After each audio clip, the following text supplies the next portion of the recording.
আসন বুজাবুজিক লৈ গহপুৰতো একেই পৰিস্থিতিয়ে বিৰাজ কৰিছে। কোনো কাৰণতে গহপুৰ সমষ্টি এবাৰ এৰি নিদিয়ে অগপই। গহপুৰৰ নিৰ্বাচনত অৱতীৰ্ণ হ'বলৈ সম্পূৰ্ণৰূপে সাজু অগপ।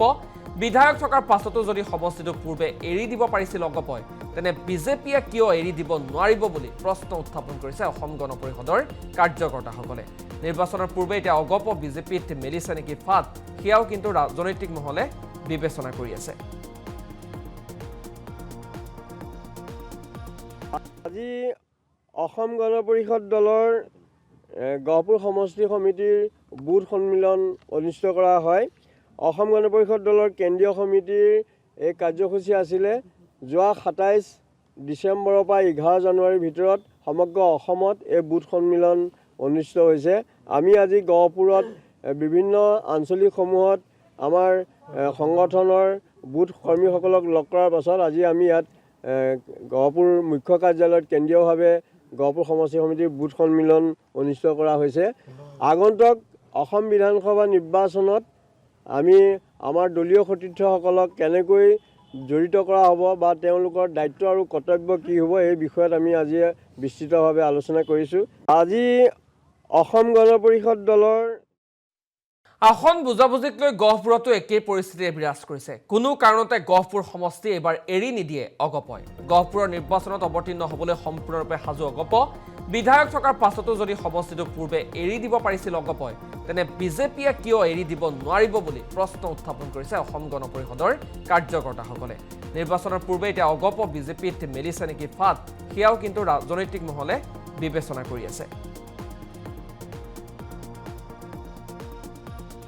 আজি অসম গণ পৰিষদ দলৰ গহপুৰ সমষ্টি সমিতিৰ বুথ সন্মিলন অনুষ্ঠিত কৰা হয়।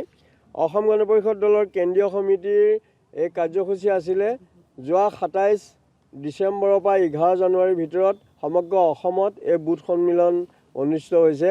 আমি আজি গহপুৰত বিভিন্ন আঞ্চলিকসমূহত আমাৰ সংগঠনৰ বুথ কৰ্মীসকলক লগ কৰাৰ পাছত আজি আমি ইয়াত গহপুৰ মুখ্য কাৰ্যালয়ত কেন্দ্ৰীয়ভাৱে গহপুৰ সমষ্টি সমিতিৰ বুথ সন্মিলন অনুষ্ঠিত কৰা হৈছে। আগন্তুক অসম বিধানসভা নিৰ্বাচনত আমি আমাৰ দলীয় সতীৰ্থসকলক কেনেকৈ জড়িত কৰা হ'ব বা তেওঁলোকৰ দায়িত্ব আৰু কৰ্তব্য কি হ'ব, এই বিষয়ত আমি আজি বিস্তৃতভাৱে আলোচনা কৰিছোঁ। আজি অসম গণ পৰিষদ দলৰ আসন বুজাবুজিক লৈ গহপুৰতো একেই পৰিস্থিতিয়ে বিৰাজ কৰিছে। কোনো কাৰণতে গহপুৰ সমষ্টি এবাৰ এৰি নিদিয়ে অগপই। গহপুৰৰ নিৰ্বাচনত অৱতীৰ্ণ হ'বলৈ সম্পূৰ্ণৰূপে সাজু অগপ। বিধায়ক থকাৰ পাছতো যদি সমষ্টিটো পূৰ্বে এৰি দিব পাৰিছিল অগপই, তেনে বিজেপিয়ে কিয় এৰি দিব নোৱাৰিব বুলি প্ৰশ্ন উত্থাপন কৰিছে অসম গণ পৰিষদৰ কাৰ্যকৰ্তাসকলে। নিৰ্বাচনৰ পূৰ্বে এতিয়া অগপ বিজেপিত মেলিছে নেকি ফাট, সেয়াও কিন্তু ৰাজনৈতিক মহলে বিবেচনা কৰি আছে। আজি অসম গণ পৰিষদ দলৰ গহপুৰ সমষ্টি সমিতিৰ বুথ সন্মিলন অনুষ্ঠিত কৰা হয়। অসম গণ পৰিষদ দলৰ কেন্দ্ৰীয় সমিতিৰ এই কাৰ্যসূচী আছিলে যোৱা ২৭ ডিচেম্বৰৰ পৰা 11 জানুৱাৰীৰ ভিতৰত সমগ্ৰ অসমত এই বুথ সন্মিলন অনুষ্ঠিত হৈছে। আমি আজি গহপুৰত বিভিন্ন আঞ্চলিকসমূহত আমাৰ সংগঠনৰ বুথ কৰ্মীসকলক লগ কৰাৰ পাছত আজি আমি ইয়াত গহপুৰ মুখ্য কাৰ্যালয়ত কেন্দ্ৰীয়ভাৱে গহপুৰ সমষ্টি সমিতিৰ বুথ সন্মিলন অনুষ্ঠিত কৰা হৈছে।